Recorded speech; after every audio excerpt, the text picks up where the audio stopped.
Imagine waking up in the morning, feeling the soft warmth of the sun on your face, and yet carrying an invisible weight, a heaviness that doesn't belong to you, but somehow clings to your shoulders. This is the silent reality for many empathetic souls. You are the lighthouse in the storm, the one people instinctively look toward for guidance, comfort, and understanding, and yet, just as a lighthouse burns bright with energy, too much exposure without replenishment will inevitably dim your flame.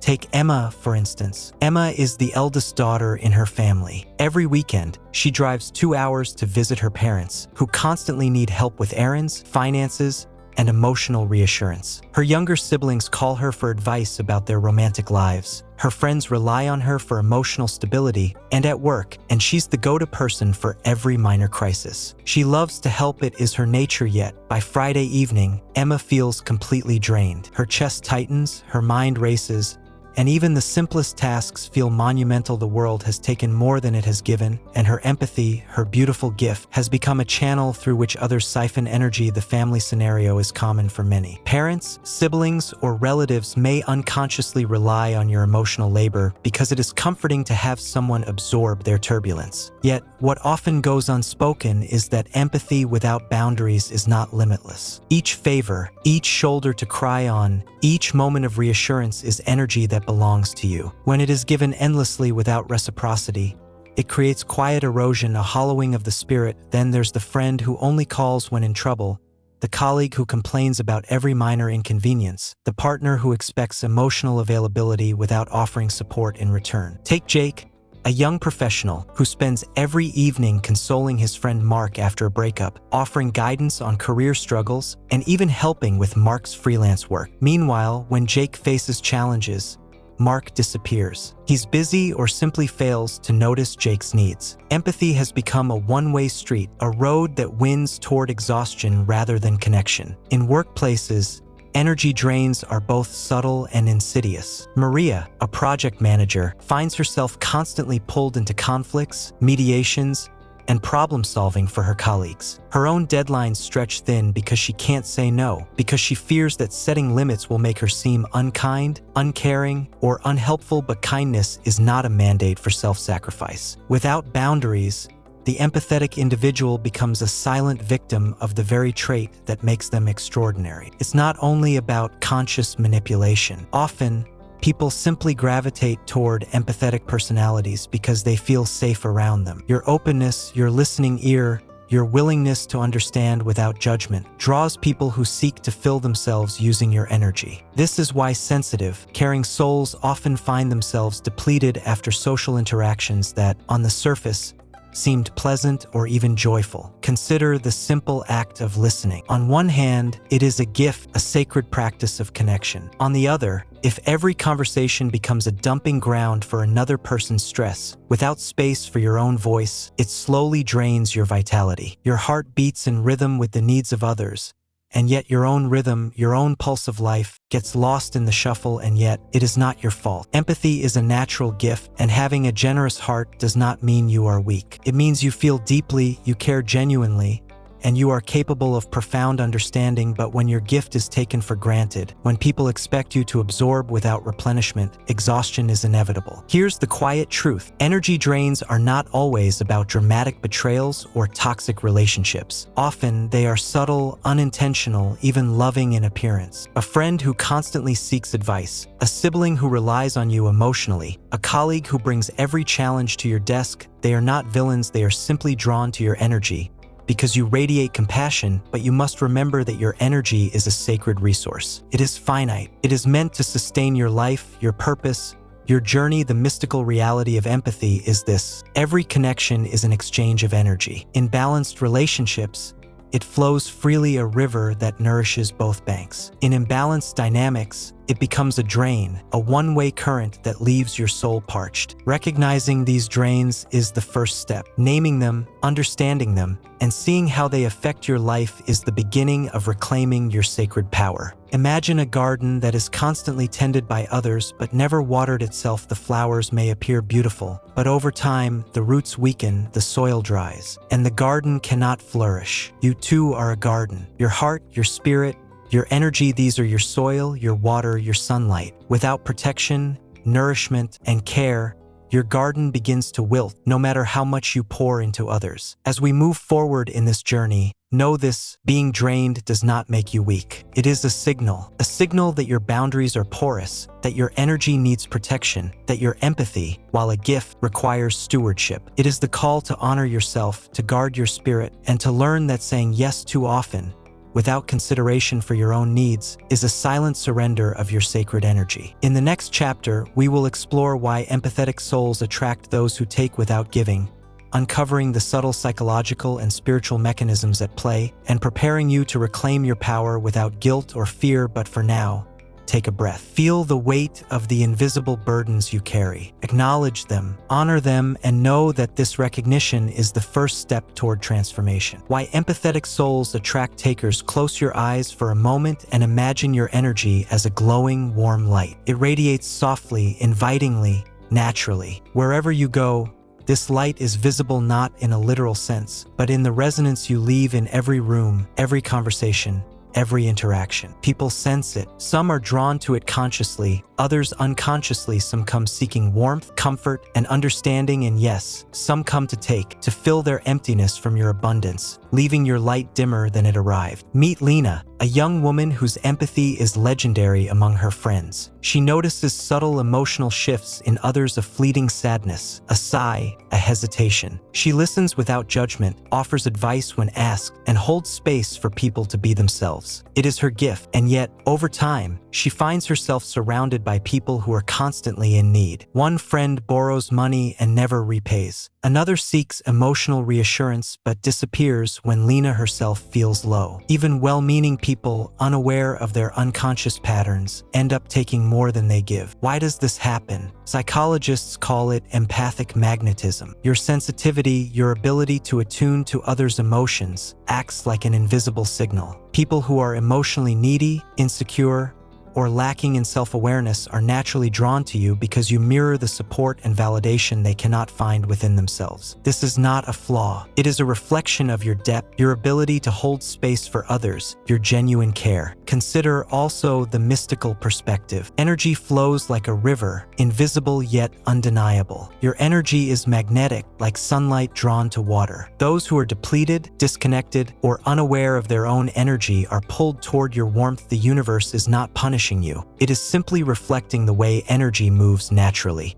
You are a beacon, and beacons attract not only the ships that need guidance, but also the driftwood that floats aimlessly, hoping to find shelter. Look at a workplace example. David is the empathetic team member who notices when colleagues are struggling. He steps in, helps with projects, mediates conflicts, and supports emotionally drained teammates. Without realizing it, he becomes the go-to person for every difficulty, not because he wants to, but because people instinctively know he will absorb the burden. And this is the subtle trap. Empathy is rewarding, fulfilling, and socially lauded, yet unchecked, it creates an invisible chain that binds you to the needs of others. Another layer to consider is unconscious dynamics in personal relationships. People are often drawn to empathetic partners because they provide a mirror of understanding, compassion, and acceptance, but when empathy is mistaken for endless availability, the pattern becomes exploitative. Sarah, an empathetic woman, finds that her partner leans heavily on her emotional labor, rarely checking in on her needs, yet expecting constant care. It is not malicious. It is a learned dynamic, and yet it drains her the very trait that makes her extraordinary. Her deep caring becomes the conduit for depletion. The spiritual lesson embedded in this phenomenon is profound. Your energy is a sacred, living force. It is both a gift and a responsibility. Being drawn to take from others' light is natural, but recognizing that you are not responsible for others' fulfillment is transformative. You can give generously without surrendering yourself. You can radiate warmth without letting it be extinguished by the needs of those around you. This is the fine balance between love and self-preservation. Take a moment to visualize this. Imagine your light expanding, a warm halo surrounding your body. Those who come into your orbit, whether family, friends, colleagues, or strangers encounter this halo. Some are nourished by it in a healthy, balanced exchange. Others attempt to siphon from it without giving back. Your awareness, your discernment, acts as an invisible shield, allowing you to engage with the world while protecting your core energy. Empathetic people are often the quiet heroes of emotional landscapes. You feel deeply, understand intuitively, and act kindly. These qualities are rare, but rarity comes with vulnerability. The universe tests the boundaries of your generosity, not to punish you, but to teach you about the sacredness of your energy. Every encounter with a taker is a mirror, reflecting the areas in your life where boundaries are soft, where self-respect may have been overlooked in favor of pleasing others. Stories illustrate this powerfully. Take James, who always mediates family disputes. He loves his family and believes keeping peace is his responsibility. Yet every gathering leaves him emotionally drained, anxious, and unsettled. When he begins to set small boundaries, stepping away during emotionally heavy conversations, allowing others to navigate their own conflicts, he notices a shift. His energy is no longer siphoned dry. His empathy remains intact, yet it is now anchored in self-respect. This is the natural solution that emerges from understanding why empathetic people attract takers. Boundaries are not walls, but sacred gates. They allow your energy to flow consciously. Not unconsciously, they transform empathy from a drain into a source, from vulnerability into a superpower. In the next chapter, we will explore the science and spirituality of energy, deepening your understanding of why these patterns occur and how your soul can thrive while giving freely. You will discover that your energy is not merely physical or emotional, it is a spiritual currency, sacred and precious, meant to be guarded as fiercely as it is shared. But for now, let this thought resonate. Being drawn to takers is not a flaw. It is a reflection of your light. It is a testament to the depth of your empathy, the purity of your care, and the vastness of your soul. The key is learning to give consciously, to radiate from abundance, not depletion. The journey begins with recognition, awareness, and a commitment to protect what is sacred. Your energy, the science and spirituality of energy. Close your eyes and imagine your energy as a glowing river flowing from the depths of your being. Through every thought, every emotion, every action, it moves silently, invisibly, yet powerfully. Every interaction, every conversation, every encounter touches this river, sometimes enriching it, sometimes draining it. For empathetic people, this river is both a blessing and a challenge. You feel the currents of others' emotions, often before they do. You mirror their pain, their joy, their fears, almost as if they were your own. But what happens when the river is constantly diverted, tapped, or pulled in directions you cannot control? You feel depleted, fatigued, and unseen. Science calls this phenomenon empathic fatigue or compassion fatigue. Neurologically, empathetic people have highly active mirror neurons, the brain's way of reflecting the emotions of others. When someone around you is anxious, sad, or stressed, your nervous system resonates. You literally feel their tension as if it were your own. Over time, repeated exposure to high emotional loads without replenishment can lead to chronic stress, exhaustion, and even physical symptoms like headaches, muscle tension, or digestive upset. But empathy is not a defect. It is a neurospiritual gift, a bridge connecting souls. The key lies in understanding that your energy is finite and sacred, and that giving without replenishing is not sustainable. Your emotional and spiritual self operate like a complex ecosystem. When you give care freely, the ecosystem thrives. When you give care endlessly without boundaries or self-awareness, the ecosystem collapses. Take the example of Amira, a social worker who loves her job. She dedicates herself to her clients, often working long hours, absorbing their trauma, their stories of struggle, and their grief. On the surface, she feels fulfilled, purposeful, and needed, but internally, her energy drains faster than it replenishes. She begins to feel anxious, irritable, and detached, classic signs of empathic fatigue. Science would explain this as overstimulation of the autonomic nervous system, but spiritually, it is a soul's warning. Protect yourself, for your energy is sacred. The mystical perspective deepens this understanding. Ancient traditions speak of energy as a vital life force, prana, chi, or chi circulating within and around you. Empathy is the ability to attune to the flow of this energy in others, to feel their vibrations, to respond intuitively. But when your personal energy field is permeable, it becomes a conduit not just for love, understanding, and healing, but for stress, fear, and imbalance. Those who take unconsciously tap into your river, leaving you empty. Picture your aura as a luminous shield surrounding your body. Every negative interaction, every unbalanced relationship leaves a mark. A dimming of the light, the more your energy is drained, the more your aura contracts, your vitality shrinks, and your spirit becomes susceptible to emotional fatigue.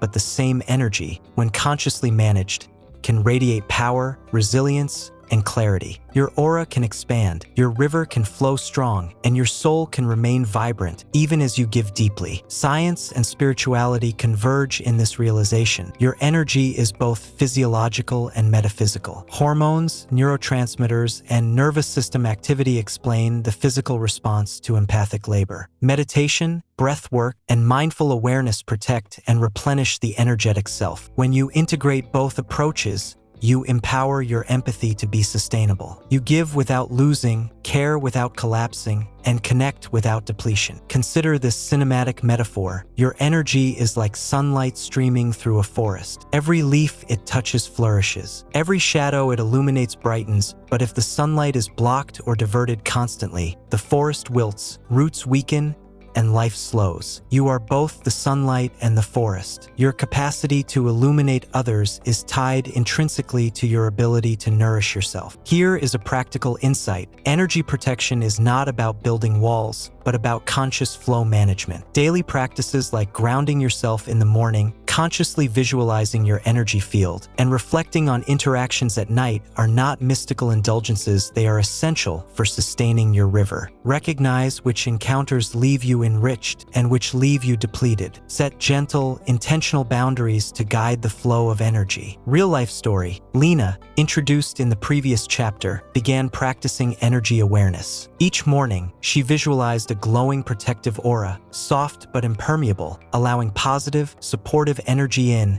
and gently repelling negativity. She kept a journal to track interactions that drained her and made small adjustments, saying no when needed, leaving social events early and prioritizing restorative activities. Within weeks, her energy stabilized. She still gave generously, but no longer collapsed under the weight of others' needs. Empathetic people often forget that restoring energy is as essential as giving it. Meditation, mindful breathing, spending time in nature, journaling, or even listening to music that resonates with the soul, all recharge the river. And this is not selfish, it is sacred. It is honoring the life force that allows you to experience empathy in the first place. The spiritual angle offers a profound truth. Your energy is a reflection of your soul's integrity. Protecting it is a form of self-respect, a practice of reverence, a step toward mastery of self. When you honor your river, you create a space where empathy becomes not a burden, but a conscious, powerful gift. You transform the act of caring into an art form, one that nourishes both giver and receiver. Remember, the universe mirrors back what you radiate. When your energy is strong, balanced, and respected, you attract relationships that honor you. When your river is depleted, you attract circumstances and people who unconsciously mirror your internal scarcity. This is the wisdom of energy. Giving from abundance creates flow. Giving from emptiness creates drain. In the next chapter, we will explore practical strategies for setting boundaries as an act of self-respect, showing you how to reclaim your energy, protect your sacred river, and continue to shine brilliantly without being dimmed by others. You will discover that boundaries are not limitations, they are the scaffolding for your empathy to thrive sustainably. Boundaries as an act of self-respect. Imagine a river flowing through a vast forest. Its waters are clear, nourishing, and life-giving, but when its banks are weak, the water spills into every crevice, leaving the forest flooded, the trees struggling, the soil eroded. Your energy works in much the same way. Empathy is your river, a precious source of light, care, and connection. Without boundaries, it spreads endlessly, nourishing everyone else while your own foundation weakens. Boundaries are not walls, they are the banks that guide your river, keeping it vibrant, flowing, and full of purpose. Consider Elena, a friend who always put others first. She never said no, fearing disappointment or conflict. Her calendar was filled with obligations, her phone constantly buzzing with requests. She gave and gave, yet never replenished herself. One day, she realized that she felt hollow, her light dimmed, her voice weakened, her joy faded. Setting boundaries seemed impossible. How could she care for others without feeling guilty? without fearing rejection. Boundaries begin with recognition. Notice where your energy leaks, which relationships leave you anxious, exhausted, or depleted, which interactions feel heavy, tense, or draining. These are signals, whispers from your soul saying, "Protect me, honor my light." Setting boundaries is not rejection. It is self-respect. It is honoring the sacred energy that flows through you and ensuring it continues to nourish, not deplete. In family life, boundaries can take many forms. Perhaps a sibling constantly relies on you for emotional support without reciprocation. A gentle boundary might be, "I want to support you, but I need to take care of myself first. Let's find a way that works for both of us." This is not coldness. It is clarity. It is love delivered with wisdom. Your empathy does not require surrender. It requires intention. At work, boundaries protect your time, focus, and energy. Maria, the project manager, learned to say, "I can help, but I need to finish my tasks first," or "let's schedule a time to discuss this so I can give it my full attention." Simple phrases, spoken with calm confidence, transform the dynamic. Colleagues learn that your care is intentional, not infinite. Your energy becomes respected rather than exploited. Even friendships require boundaries. Take Sam, who always listened to his friends' endless complaints while never sharing his own struggles. He began to practice selective listening and mindful engagement. Sometimes he excused himself from conversations that felt draining. Other times he redirected the energy, asking, "Can we explore solutions together rather than just venting?" Gradually, the friendship evolved into a balanced, nourishing connection. Boundaries are also spiritual practice. They honor the sacredness of your energy, recognizing it as the foundation of your well-being. Every time you enforce a boundary, you tell the universe, "My energy is precious. I protect it. I give only from my fullness." It is an act of self-respect and self-love. In mystical traditions, energy fields, or auras, are seen as living shields that protect the soul from depletion. Boundaries are the practical expression of this wisdom, invisible, yet palpable. Setting boundaries requires courage and practice. Guilt and fear are natural companions, especially for empathetic souls who equate kindness with constant giving but imagine kindness as a tree. If its roots are neglected, it cannot grow tall. Boundaries are the roots. They anchor your kindness, allowing it to flourish without being uprooted. Practical strategies make boundaries actionable. 1. Say no mindfully. You do not owe explanations beyond your truth. A simple, "I cannot commit to this right now," is powerful. 2. Set time limits. Protect your energy by allocating when and how long you engage. For example, limiting emotionally heavy conversations to certain times of the day. 3. Communicate clearly and gently. Boundaries are most effective when expressed calmly, without blame. "I need space to recharge so I can be fully present when we talk." 4. Recognize your triggers. Notice patterns that drain you and plan protective strategies in advance. 5. Create sacred self-time. Daily practices such as meditation, journaling, or a walk in nature replenish your energy. Consider the cinematic metaphor of a lighthouse. Once more, the lighthouse shines brilliantly, guiding ships safely to shore, but it does so from a secure foundation, not by stretching endlessly over the waves. Your boundaries are the foundation. They allow your light to illuminate without being extinguished by the storms of others' needs. Elena, who struggled at the start, embraced boundaries gradually. She began small, politely excusing herself from emotionally taxing situations, limiting her availability, and scheduling restorative time daily. Within weeks, her exhaustion lifted. Her relationships did not weaken, they evolved. Her empathy became potent, intentional, and sustainable. Boundaries also invite respect, not resentment. Often, the fear of rejection prevents empathetic people from saying no, but in reality, clear, consistent boundaries communicate strength, not distance. They reveal your authenticity. People learn that you are not a bottomless well. You are a river flowing from a sacred source, vibrant and unyielding. Finally, boundaries are a declaration. I am the guardian of my energy. I am the steward of my soul. I will give, but I will not surrender. Each boundary you set, no matter how small, is a spiritual affirmation. It is a step toward mastery over your empathy. It transforms your giving from an unconscious drain into a conscious act of love, wisdom, and power. As we move to the next chapter, we will explore how to protect your energy in daily life, from morning routines to workplace interactions, and even the subtle social dynamics that can sap your vitality. You will learn practical, mystical, and cinematic strategies to ensure your energy river flows strong, nourishing both yourself and the world around you. Protecting your energy in daily life. Picture yourself at dawn. The world is still quiet. The first rays of sunlight touch the trees, painting the sky with soft hues of gold and pink. In this sacred moment, your energy is untouched, pure, and vibrant, a river flowing freely from the core of your being. How you start your day will determine how this river flows, whether it nourishes your spirit or gets drained by the demands of the world before the day even begins. Morning rituals are not mere routines, they are acts of protection, intentional moments where you set the tone for your energy. Simple practices, deep breaths, meditation, journaling, or a mindful cup of tea act as anchors for your river. Imagine Lena, the empathetic social worker. Each morning, she begins with 5-minute visualization, imagining her energy as a glowing light, expanding and forming a protective sphere around her. By the time she interacts with her clients, her light is intact, her empathy conscious, and her boundaries subtly in place. The workplace, a hub of energy-draining dynamics, can become a battlefield for your vitality if not approached mindfully. David, a project lead, learned to structure his interactions intentionally. He set time boundaries, allocated specific hours for collaboration,